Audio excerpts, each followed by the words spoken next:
Okay, I was filming orbs close inside of them the other night, and this one had such frenzied activity. I want to play it. It it is not that I am not keeping my hand as still as I can. It's that what's inside of the orb is flickering and pulsating, and a lot of movement you will be able to see. A lot of movement of something that seems like a little bubble stuff that is moving around under a certain layer of this. That will be evident in this as you see it more pronounced. It's just as if the orbs were trying to communicate with me.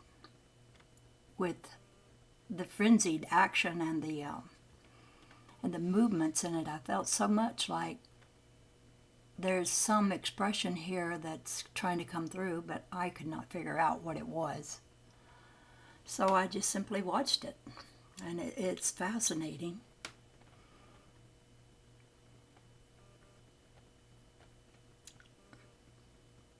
You see little bubbles like this. They come and they go. Here's one there. And I'm really close inside the orb. I've got the focus on it real close in, and I will zoom in and out a little bit, but mostly this is real close in right now. I'll just let you observe it. It looks like a sky with lightning or something in the distance. It's definitely an orb with something going on in it. What is going on? Well, gosh, I wouldn't know how to tell you that. But this is another dimension of light that is not the 3D dimension. It's in another dimension that every now and then I have to coax it to go again because this media player will stop. But I'll start it again when it does that.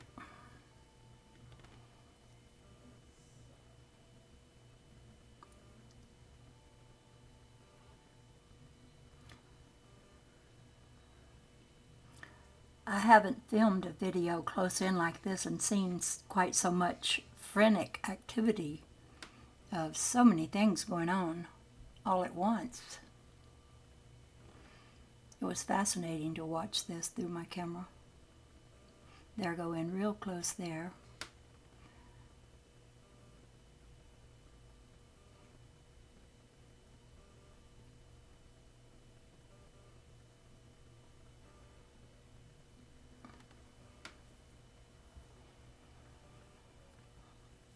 Now, I just don't know how anyone could say, well, this is what a marble does when you film through. Well, I'm not filming through the marble, but I'm focused on a shiny spot of light coming from off the marble. And I don't see how it could be something that is what they call an artifact of the camera. This is my newest camera, and it doesn't have a lot of debris in it like my old one did.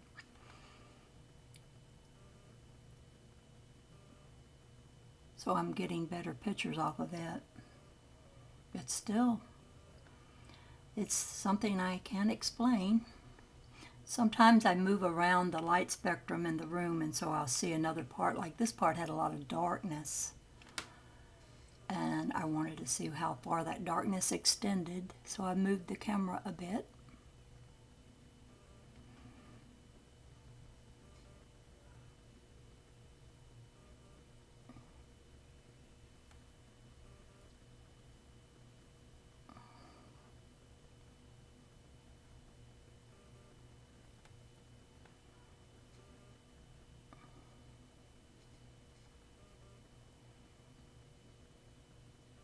Well, those bubbles just come and go. This is something live, and this is something that's a consciousness. It has an intelligence, even if we don't understand how to communicate with it. I keep thinking perhaps someday I will, but right now, all I can do is view it and wonder.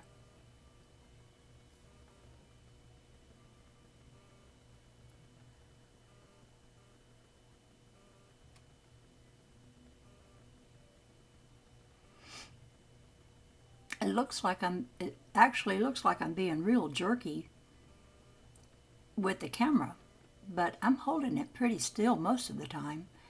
But the orb pulsates. It gets big, small by certain degrees, and unless you see the entire roundness of the orb, you can't tell that, but that accounts for part of the movement, because the orb is a pulsating creature with all kinds of stuff going on in it. Looks to me like scenes of creation. And I do read about a drop of protoplasm that is like an amoeba, and it's called the immortal cell. And you can find that on my channel, on my YouTube channel. I've got the Immortal Cell Part 1 and Part 2, where I read about the first cell, which is a perfect cell, and it's very, very interesting. And if truly this is something like the first cell, this is an amazing discovery, being able to look at parts of it, and I think I'm only looking at just pinpoint parts of it, that it is something very tremendous. Something akin to dark matter, because actually this light is invisible to us unless we look at it the way I'm looking at it with my camera. You would never see. It's right there in the room with you. It's outside with you. It's everywhere with you. And it doesn't actually look like matter. If you think of matter as something physical. And I don't know the terminology that the scientists think of dark matter as, but this could be that. It's a possibility.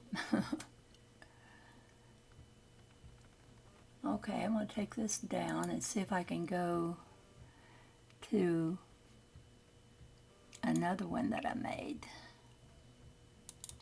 Yeah, this is another one. Come on. Oh, wait a minute, I have to say open with QuickTime Player. Okay, let me get this one up here and make it a little less big and get it going. Now this one you can see in it little long tube-like things. You don't see them exactly right yet, but they'll be in there. And I have a funny idea, because these are little tube-like things. I call them Gossamer Threads of Light, or GTLs. It looks like, you might say, spaghetti. And some of them are all tangled together. And it's so funny, because Richard Dawkins, when he attempts to make fun of our idea of God, he calls him the spaghetti monster. See, there's a part of the tubes going on right there. But the thing is, he may be more right than he knows. God can look like a spaghetti monster, or whatever you want to say it is. It's not really a monster, but maybe a monstrosity. I don't know. It just looks so foreign to our way of viewing anything and understanding what it is, that we might have the tendency to call it a monster. Anything's a monster and something scary that we don't understand.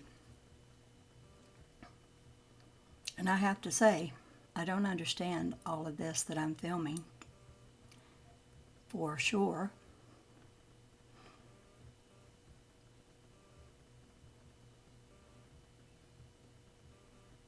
I am moving the camera around a little bit because there's many orbs here, and I want to look at various ones of them.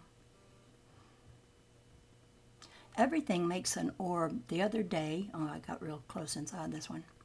The other day, Someone posted a picture of a cloud that had a lot of iridescent colors in it, and it was exactly like an orb. Oh, it stopped. It was exactly like an orb that I've filmed, and I've off of the gleam of a marble or something made of glass. It was the exact kind of colorations and everything. It looked identical. So I was thinking, well, that cloud is a big old orb. It's making the same kind of colorations these little pictures that I'm taking of orbs make, only in the sky. I've seen a lot of postings of people putting things that are filmed that are in the sky. They look like orbs moving, and some people think they're a disc or maybe even a UFO. But I think an orb could probably fool us into thinking it was a UFO. And who knows? Maybe UFOs come in the form of orbs. We just don't know the answer to all these questions. But we can have fun imagining, and perhaps one day we can put two and two together and figure out some of this. But there's another thing I would like to say, and that is that we don't have to totally analyze everything and put it in a box and fix it as, oh, it's always this and this is how it works. Because, then we have boxed it in and caused it to be a fixed state with our own calling of it, because we are creators with our words.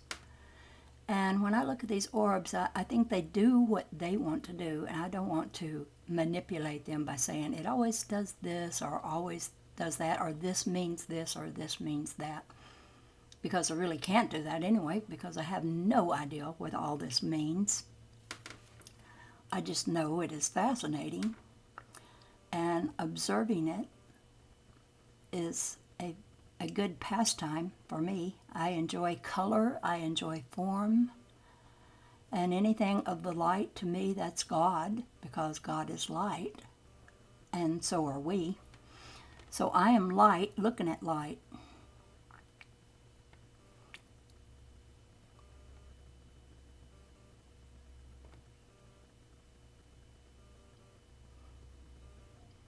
There's so much activity, so much flickering of this.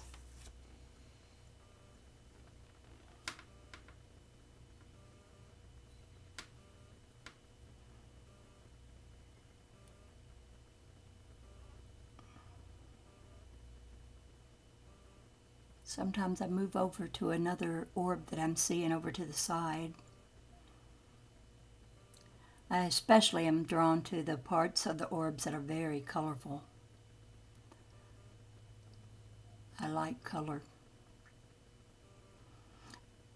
Orbs coexist with other orbs all around them, and they move through one another, and they fold their little selves up in all kinds of ways, and sometimes they lengthen themselves in like a ribbon-like way.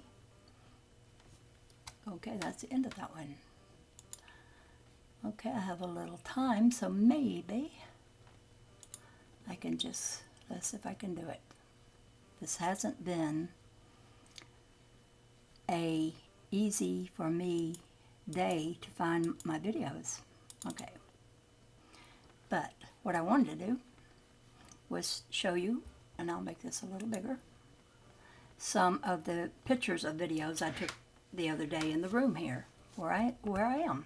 All this activity is all around us. So I'm just going to flip through these and let you see them.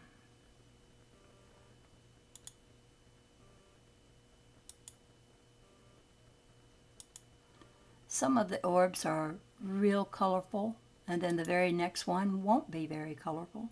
Now this is one that's moving, and it's stretching out like a ribbon. This one has some stuff going on. One side's real dark, the other side's light. They're constantly morphing from one way of looking to another, and I've never gotten two pictures exactly alike.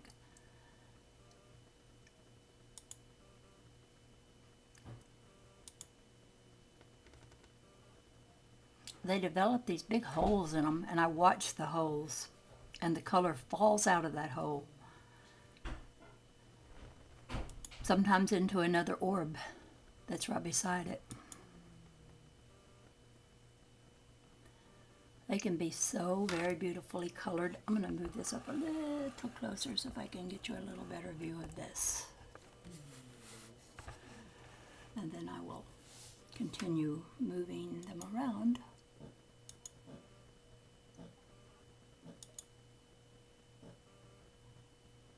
The way these orbs blend colors and look different every time, it's an art. It's very artful. There are some of them that I think I would like to have that blown up and put as a big mural-like picture because it's so interesting. Sometimes the colors are so gay, and sometimes you get one like this. It just looks like, well, what's happening here? Big holes are developing in this orb. Oh, you hear in the background my dog is moaning because he's asleep.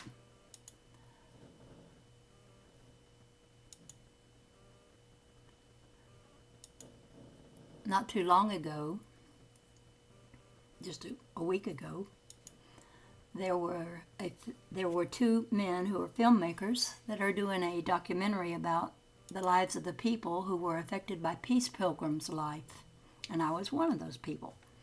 And they came here to my house and filmed me for at least 10 hours talking and showing them the things I've made and being in my sacred circle. And I'm going to be in a documentary. I never thought that would happen to me. And I will be talking about the orbs in the documentary. And I hope I get the attention since he reaches a wider audience. I'm hoping I will get the attention of researchers into this sort of phenomena. Because I'm sure that light is something we haven't fully explored, and maybe this light is smaller than the tiniest thing they ever found with the Hadron Collider. Because inside the atom, the nucleus of the atom is made with light. And I'm looking at light. I'm looking at the tiniest thing on the inside of an atom, which is these photons of light, and they can look so many ways. There's all kinds of objects in them, like this one. It has a little thing that looks like a creature to me, and there's bubble things in them.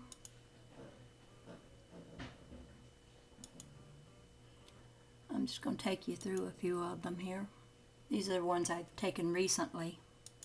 I have some way more colorful ones, but I was not going for the color so much here as for the markings. When they had an unusual marking in them, I would snap the picture of it.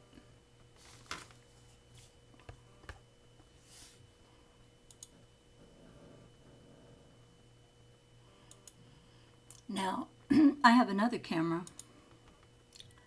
that takes a different kind of picture of an orb. It takes orb pictures that have two eyes in them, that are always in the same spot, two little circles that I call them eyes. Okay.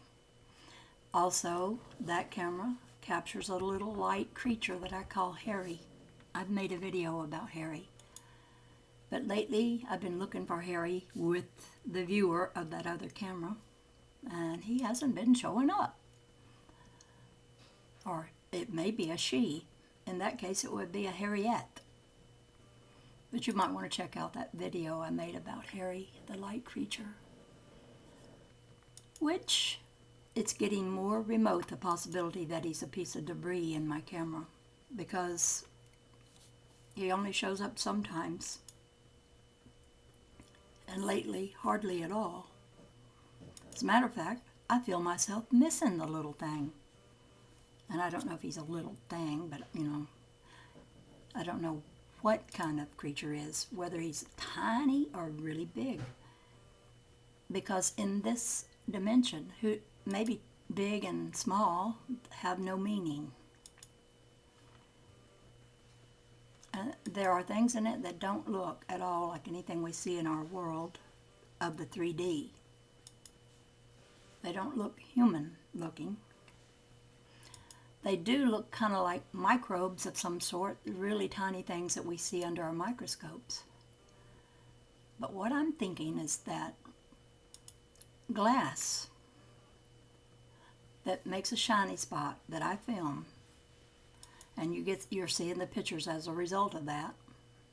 This is the greatest microscope for looking at something in light, not using light to look at something in a drop of water. No, using the glass to look at light.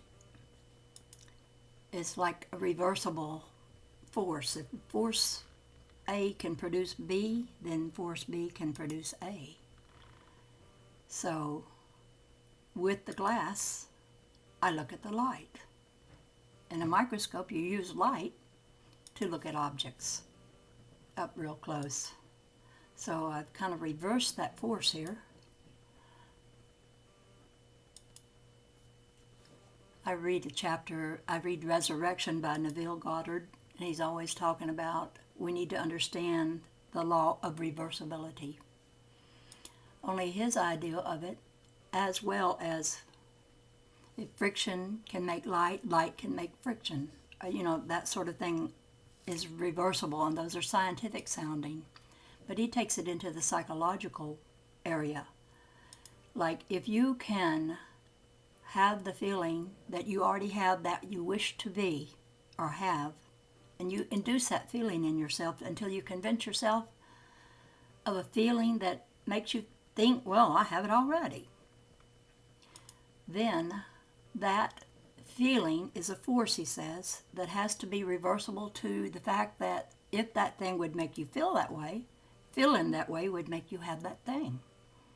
So he's got that kind of reversibility, which is, you could understand that if you have ever read in the Bible where Jesus said, if you doubt not what you ask for, then you shall have what you've asked for if you doubt it not. That's a way of kind of convincing ourselves of things that are not seen that they're real, and calling what is not as though it were.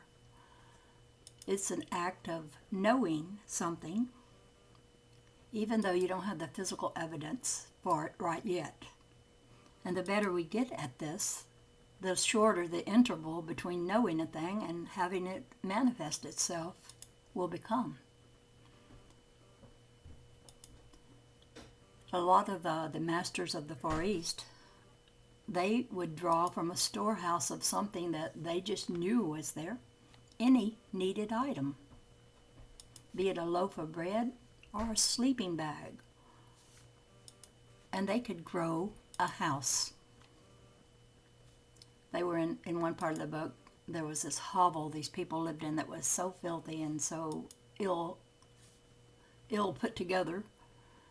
It was just actually was a house that was infested because of its filth, but people were living in it.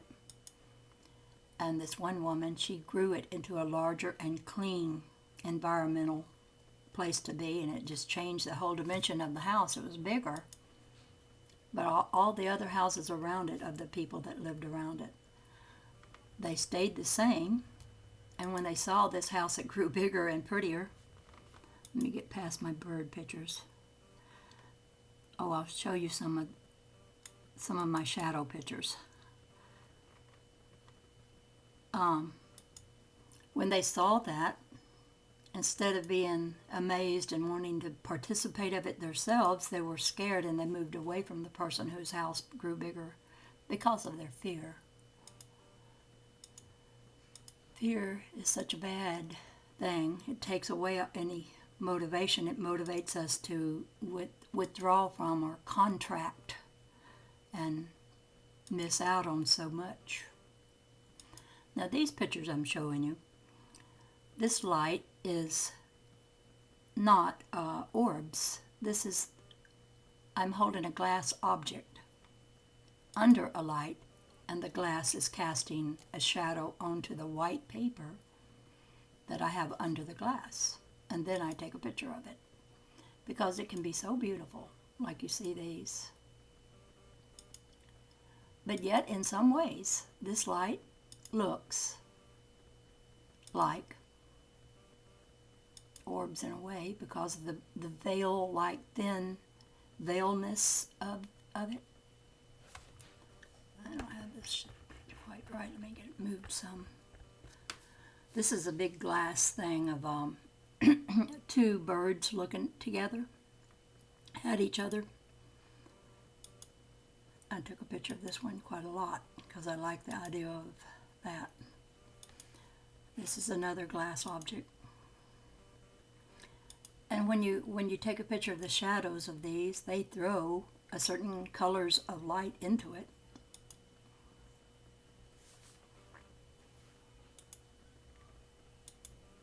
I like that one. Look how pretty that is. Let me get back from it somewhat. There. I loved that one. And I could take these into my program called Picasa. And I can put words in them. Make quite beautiful little posters. I do that from time to time. I like this one. It looks like the waves of an ocean. It's so pretty. Now, you're not seeing this as beautifully as I am because I'm filming off of my camera. No, I'm filming with a let me put this right. I have a flip camera that I'm filming this with. And this is on my computer. It's a video I made with another camera. So I'm filming off of my computer, which doesn't capture it as beautifully as I am seeing it. But it does a fairly decent job. I'll have this rock I covered with clay and put the word love on, and I filmed it several times. Somebody might think, you know, that woman has more time on her hands, but actually I don't. I have a lot of things to do. I have a garden where I'm working with flowers, and I have flower beds that need weeding. I got so much to do, and then housework and laundry and all that. I don't really have, oh, how did it get big? Okay, I didn't hit the right one. I don't really have all that much time. I stay up really late doing some of this stuff because I find that at night the late hours are so much more productive for me. I'm not a morning person. Now see this little tube-like thing right here I'm pointing to? I see this in the air, little tube-like things. That's what I call the GTLs. And they look like they have little balls of something in them, little round circles in them. GTLs, that's my short abbreviation that I just made up for Gossamer Tubes of Light.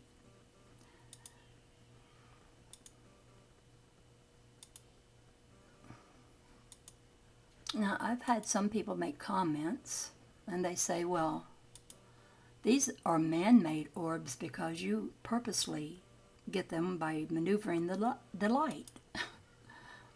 And I think, well, light is what we are, and light is what I'm looking at, and I don't see how I made it. I just found a way of filming it. But I didn't make it. I have no idea when I look at these what they're going to do. Now these lights, see all these orbs here in this picture? I didn't have the glass at all. I just took a picture of my light, and all these orbs are showing up, and it's not reflected off of the glass. And I was amazed. I said, wow. Now this right here is something my camera does. It puts this little blue thing you see here with that little bright center. It puts that into the picture. And sometimes when you take pictures of light, you'll see that. But all this other, these orbs, that it doesn't put there. And then I look down toward my feet without the glass being what I got these orbs off of, and all these orbs were just right there in the light around my feet. So I thought, wow, that's amazing. That's not an orb there. That is my trash can. And there's that little blue part I told you about that my camera makes this really beautiful little thing.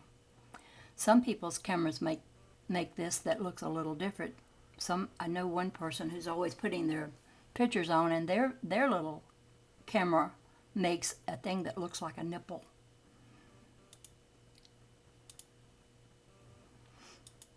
So there is something to say about some things the camera actually does.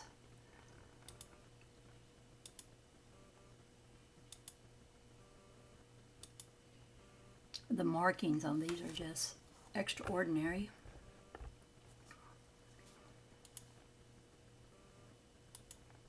When you look at this, you sort of feel like you're looking at hieroglyphics or something like that, or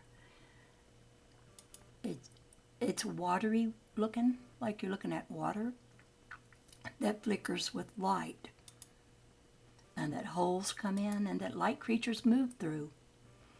And maybe that sounds really crazy, but these pictures are proven that it does look that way. And the truth is, they say, and I believe this to be true, that truth is stranger than fiction, that you can't make up something that is as strange sounding as what is really truth. And that is exactly why a lot of people won't believe. They'll see it as too incredible when people relate to them the truth that they've discovered. They become an unbelievable person in telling that truth because the truth is so bizarre. What is really true is so amazing. Okay, I think I will end this now. I've gone 30 minutes. And I will talk at you later and maybe show you another video of orbs. This is the Dove Lady, over and out for now.